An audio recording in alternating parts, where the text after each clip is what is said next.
In the novel One Flew Over the Cuckoo's Nest by Ken Kesey, Part 1 introduces a captivating episode with a visiting doctor, which offers readers an insight into the mind of Chief, the narrator, and his current perspective on his environment. This section is brief yet rich, capturing not only the Chief's interactions with his surroundings, but also his unique internal world. Through Chief's eyes, the visiting doctor is seen as an outsider who perceives the patients, including Chief himself, not as people but as insignificant, akin to bugs.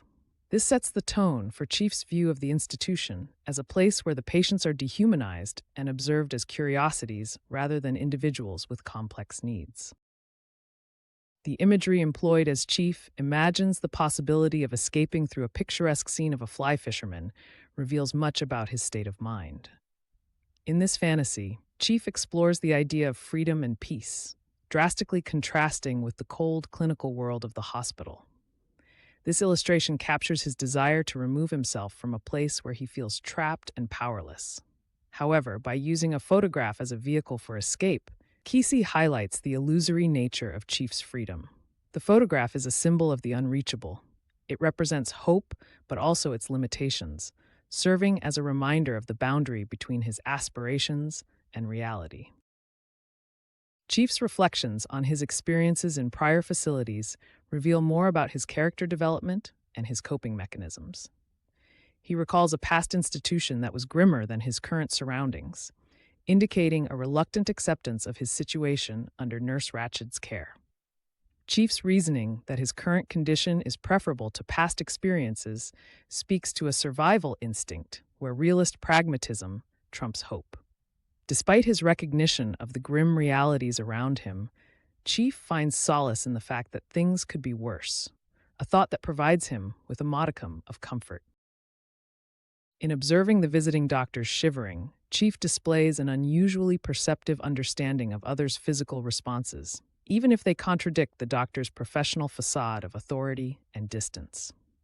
This moment subtly underscores the notion that vulnerability exists in all individuals, regardless of their societal roles, a theme that Kesey weaves through the lives of the patients and staff within the institution.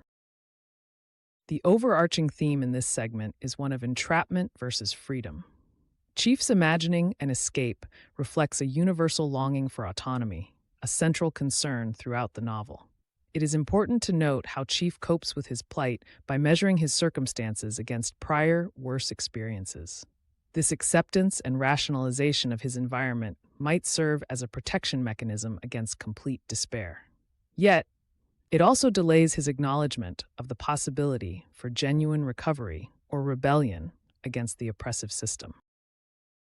Overall, Part 1, A Visiting Doctor, provides an intimate glimpse into Chief's struggle between acceptance of his fate and a deep-seated desire for freedom.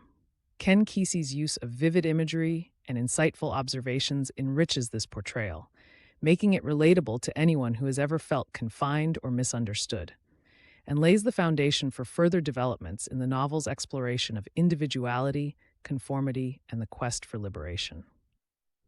Enjoyed this breakdown? There's plenty more where that came from. Subscribe to Bookly Crash Course and never miss a literary analysis.